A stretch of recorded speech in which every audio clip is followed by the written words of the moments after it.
Hello दोस्तों, स्वागत है आपका हमारे यूट्यूब चैनल में। इस वीडियो में हम बात करेंगे उत्तराखंड फॉरेस्ट गार्ड भर्ती 2022 के बारे में। यूकेपीएससी ने फॉरेस्ट गार्ड भर्ती के लिए दोबारा से अप्लाई ऑनलाइन का लिंक ऑन कर दिया है। तो सभी कैंडिडेट जल्दी से अपना जो फॉरेस्ट गार्ड का जो फॉर्म है वो फिल कर लो। जो भी पुराने कैंडिडेट है जिन्होंने UKSSC से फॉर्म फिल किया था, और जो न्यू कैंडिडेट इस साल जो रजिस्टर करेंगे, दोनों का सेम प्रोसेस है। तो आप इस वीडियो को पूरा अंत तक देखना। तो सभी लोग जल्दी से इस वीडियो को पहले लाइक कर दो। तो इस वीडियो में हम डिस्कस करेंगे आप इसका फॉर्म घर बैठे मोबाइल फ़ोन के माध्यम से कैसे भरेंगे। तो इस फॉर्म के लिए अप्लाई करने के लिए आपको सबसे पहले UKPSC के ऑफिशियल वेबसाइट ऑन करनी होगी। उसका जो डायरेक्ट लिंक होगा मैं इसी वीडियो के डिस्क्रिप्शन में दे दूँगा। तो उस लिंक पर आप जैसे ही क्लिक करोगे तो UKPSC के ऑफिशियल वेबसाइट पर आप पहुंच जाओगे। तो उसके बाद मैं आगे की प्रोसेस आपको बताऊंगा। तो वीडियो स्टार्ट करते हैं हम। तो लिंक पर आप जैसे क्लिक करोगे तो आपके स्क्रीन पर कुछ 3 यहाँ पर वैकेंसी यहाँ पर दिखाएगा। तो आपको यहाँ पर जो फर्स्ट गार्ड वाली जो वैकेंसी है, तो यहाँ पर जो क्लिक हर टू अप्लाई पर इस पर आपको क्लिक करना होगा। फिर उसके बाद यहाँ पर एक इंस्ट्रक्शन का पेज ऑन होकर आ गया होगा, तो इसको आपको रीड आउट कर लेना है। उसके बाद अप्लाई नाउ पर क्लिक करना है।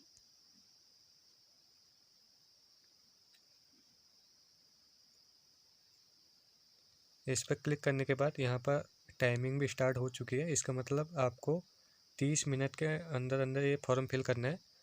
30 मिनट के बाद ये ऑटोमेटिकली लॉग आउट हो जाएगा। तो सबसे पहले आपको बेसिक इन्फॉर्मेशन इसमें भरनी है। यहाँ पर पोस्ट का नाम आपको दिखाई दे रहा होगा। सबसे पहले आपको इसमें कैंडिडेट नेम डालना है, उसके बाद फादर नेम, फिर मदर नेम। फिर उसके बाद यदि आपने फॉरेस्ट गार्ड का फॉर्म जो पहले UKSSC द्वारा आया था तो तब आपने भरा था, तो तब आपको यस करना, वरना आपको नो करना है। उसके बाद यदि आप इसमें यस करोगे तो आपको पुराना वाला जो UKSSC का जो रजिस्ट्रेशन नंबर था फॉरेस्ट गार्ड का, तो वो आपको यहाँ पर फिल करना होगा। और यदि कोई भी स्टूडेंट को UKSSC का जो रजिस्ट्रेशन नंबर है जो फॉरेस्ट गार्ड का है अगर नहीं मिल पा रहा है, तो वो UKSSC के ऑफिशियल वेबसाइट में जाकर OTR रजिस्ट्रेशन में जाकर अपना जो रजिस्ट्रेशन नंबर है वो देख सकते हैं वहाँ से। फिर उसके बाद आपको डेट ऑफ बर्थ इसमें डालनी है, फिर मंथ, फिर ईयर आपको यहाँ पर फिल करना है। उसके बाद आपको यहाँ पर अपना जेंडर सिलेक्ट करना है, फिर आपको अपना मैरिटल स्टेटस, उसके बाद अपनी नेशनलिटी यहाँ पर सिलेक्ट करनी है। उसके बाद यदि आपका डिस्ट्रिक्ट एम्प्लॉयमेंट ऑफिस में नाम रजिस्टर्ड है तो आपको यस करना है, वरना आपको नो करना है। तो यदि किसी भी स्टूडेंट का अभी तक डिस्ट्रिक्ट एम्प्लॉयमेंट ऑफिस में नाम रजिस्टर नहीं है तो जल्दी से करवा लो, क्योंकि इसकी ज़रूरत आपको पड़ सकती है। और यदि नहीं है तो आप नो भी कर सकते हो, लेकिन यदि आप बना सकते हो तो बना लो। इसमें बनने में लगभग 14 दिन का ही समय लगता है। फिर यदि आप आज एम्प्लॉयड यानी कि आप कोई नौकरी करते हो तो आपको यस करना होगा, वरना आपको नो करना होगा। उसके बाद यदि आपकी इंटर और हाई स्कूल उत्तराखंड राज्य से है तो आप यस करोगे, वरना नो करोगे। और उसके बाद यदि आपके जो माता पिता या पति पत्नी को अर्धसैनिक बलों में कार्य करते हैं तो यस करना, वरना आपको नो करना होगा। नेक्स्ट है, क्या आप या आपके पति या पत्नी या माता पिता अर्धशासकीय संगठन के रूप में कर्मचारी हैं जो उत्तराखंड राज्य में नियमित रूप में सेवा कर रहे हैं और जिनकी सेवाओं को उत्तराखंड राज्य के बाहर स्थानांतरित नहीं किया जा सकता। तो यदि ऐसा है तो आपको यस करना होगा, वरना आपको नो करना होगा। क्या आप या आपके पति या पत्नी या आपके माता पिता केंद्र सरकार या केंद्र सरकार के सार्वजनिक उपक्रम में नियमित कर्मचारी हैं जो उत्तराखंड राज्य में नियमित रूप से काम कर रहे हैं और जिनकी सेवाओं को उत्तराखंड के बाहर स्थानांतरित नहीं किया जा सकता? तो ऐसा है तो आपको यस करना होगा, वरना आपको नो करना होगा। फिफ्थ का जो 1 है, क्या आप उत्तराखंड के स्थायी निवासी है और आजीविका या शिक्षा के उद्देश्य से उत्तराखंड से बाहर रह रहे हैं? तो आपको यस करना होगा, वरना आपको नो करना होगा। तो अब नेक्स्ट जो है 5वां का सेकंड, क्या आप या आपके पति पत्नी या माता पिता उत्तराखंड राज्य के निवासी है जो आजीविका या शिक्षा के उद्देश्य से उत्तराखंड से बाहर रह रहे हैं? तो यदि ऐसा है तो आपको यस करना होगा, वरना आपको नो करना होगा। अब नेक्स्ट ऑप्शन आता है डोमिसाइल ऑफ उत्तराखंड का। तो यदि आप उत्तराखंड के निवासी है तो आपको यस करना होगा, वरना आपको नो करना होगा। तो यदि आप यस करते हो तो उसके बाद आपके उसमें जो कैटेगरी का जो ऑप्शन आता है वो ऑन हो जाएगा। तो आप किसी भी कैटेगरी से बिलोंग करते हो तो आप इसको फिल कर सकते हो। और यदि आप नो करते हो तो जो अदर डिस्ट्रिक्ट के जितने भी कैंडिडेट है वो केवल जनरल कैटेगरी में ही आएंगे, तो वो जनरल कैटेगरी से फॉर्म फिल करेंगे। तो हमारा उत्तराखंड का ही निवास प्रमाण पत्र है तो हम इस पर यस करेंगे। उसके बाद जो कैटेगरी है हम यहाँ से फिल कर लेंगे। उसके बाद यदि आप पीएच कैंडिडेट हो तो आपको यस करना होगा, वरना आपको नो करना होगा। और यदि आप एक्स सर्विसमैन हो तो आपको यस करना होगा, वरना आपको नो करना होगा। और उसके बाद यदि आप फ्रीडम फाइटर हो तो आपको यस करना होगा, वरना आपको नो करना होगा। और यदि आप महिला सशक्तिकरण और बाल विकास विभाग के अंतर्गत संचालित एवं पंजीकृत स्वैच्छिक राजकीय गृहों में रहने वाले अनाथ बच्चे हैं तो उस कंडीशन में है तो आपको यस करना होगा, वरना आपको नो करना होगा। उसके बाद आपको यहाँ पर अपनी ईमेल आईडी यहाँ पर फिल करनी होगी। उसके बाद ईमेल आईडी को कंफर्म करना होगा, फिर आपको मोबाइल नंबर डालना होगा, फिर मोबाइल नंबर को कंफर्म करना होगा। उसके बाद एड्रेस का सेक्शन आता है तो लाइन 1 आपको फिल करना है। लाइन 1 में आप 2 नंबर है स्ट्रीट नेम डाल सकते हो, सेकंड आप लोकेलिटी डाल सकते हो लाइन 2 में, और थर्ड यहाँ पर सिटी टाउन या विलेज यहाँ पर फिल कर सकते हो। उसके बाद डिस्ट्रिक्ट यहाँ पर डालना होगा आपको। उसके बाद राज्य यहाँ से सेलेक्ट कर लेना। उसके बाद अपना एरिया का जो पिन कोड है वो यहाँ पर फिल कर लेना। और यदि आपका वर्तमान पता और स्थायी पता यदि आपका सेम है तो आप यहाँ पर क्लिक करोगे। तो यहाँ पर आप जैसे क्लिक करोगे तो ऊपर की जितनी भी डिटेल है यानी कि जो एड्रेस वाला जितना भी हमने ऊपर फिल किया है वो नीचे ऑटोमेटिकली फिल होके आ जाएगा। उसके बाद प्लेस ऑफ फिलिंग आपने डालना है कि कौन से प्लेस से आप फॉर्म फिल कर रहे हो वो आप फिल कर लेना। उसके बाद आपको यहाँ पर एक पासवर्ड क्रिएट करना है और उस पासवर्ड में आप ध्यान देना यहाँ पर जितने भी सिंबल है इनका यूज़ मत करना। जैसे ये स्टार हैशटैग इनका यूज़ मत करना है। आप @ का यूज़ कर सकते हो, @ लगा सकते हो, और सिंबल का भी यूज़ कर सकते हो 1 2 3 इनका भी यूज़ आप कर सकते हो। और उसके बाद जो पासवर्ड है उसको आपको कंफर्म करना होगा। उसके बाद जो सिक्योरिटी की है, ये जो सिक्योरिटी की आपको दिखाई दे रहा है इसको आपको नीचे फिल करना होगा। उसके बाद ये सारी डिटेल फिल करने के बाद आपको कंटिन्यू करना होगा। उसके बाद यदि आपकी सारी डिटेल सही है तो आपको I have verified all detail ये ऊपर वाले में टिक करना होगा। और यदि आप अपनी डिटेल में कोई चेंजेस करना चाहते हो तो आपको नीचे वाले section no I want to change some detail इस पर आपको क्लिक करना होगा। फिर एडिट डाटा पर आपको क्लिक करना होगा। तो हमारी सारी डिटेल जो है वो सही है तो हम सबमिट पर क्लिक करेंगे। फिर उसके बाद आपके मोबाइल नंबर और ईमेल आईडी पर आपका जो लॉगिन पासवर्ड है वो चले गया होगा और लॉगिन की डिटेल भी गई होगी। उसके बाद आपको क्लिक हर टू लॉगिन पर आपको क्लिक करना है। उसके बाद आपको लॉगिन करना है तो लॉगिन करने के लिए आप ईमेल आईडी और मोबाइल नंबर इसमें डालना। उसके बाद जो आपने पासवर्ड बनाया था वो आपको यहाँ पे फिल करना होगा।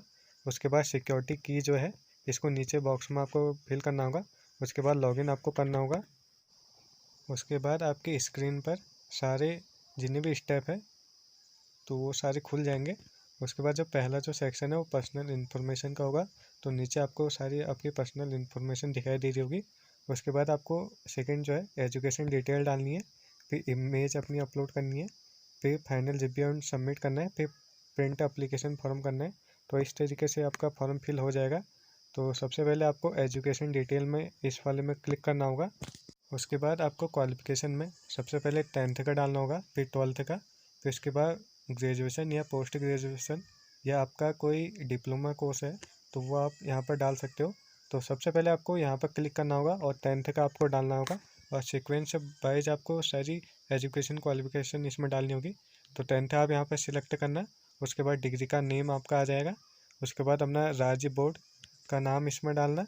उसके बाद यूनिवर्सिटी बोर्ड यहाँ पर सिलेक्ट कर लेना।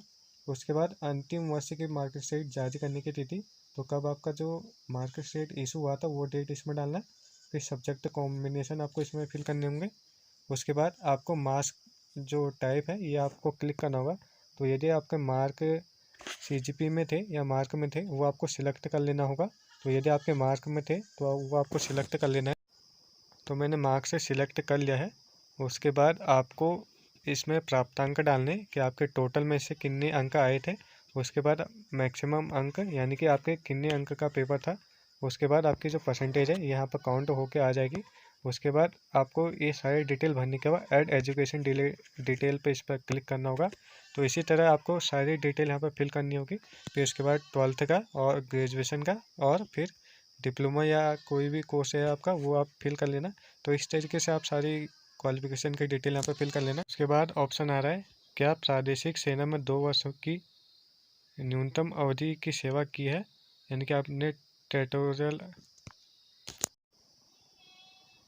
उसके बाद इसमें ऑप्शन आ रहा है कि क्या आपने प्रादेशिक सेना में 2 वर्ष की न्यूनतम अवधि की सेवा की है, यानी कि आपने टेरिटोरियल आर्मी में मिनिमम 2 ईयर की सेवा की है। तो यदि इसमें है तो आपको यस करना होगा, यानी आपको नो करना होगा। और यदि आपके पास एनसीसी का 20 सर्टिफिकेट है तो आप इसमें यस करना, वरना आपको नो करना होगा। और यदि आपके पास एनसीसी का सी सर्टिफिकेट है तो आपको यस करना होगा, वरना आपको नो करना होगा। और यदि आपको ऊंचाई में छूट चाहते हो आप तो आपको इसमें यस करना होगा, और नहीं चाहते हो तो आपको नो करना होगा।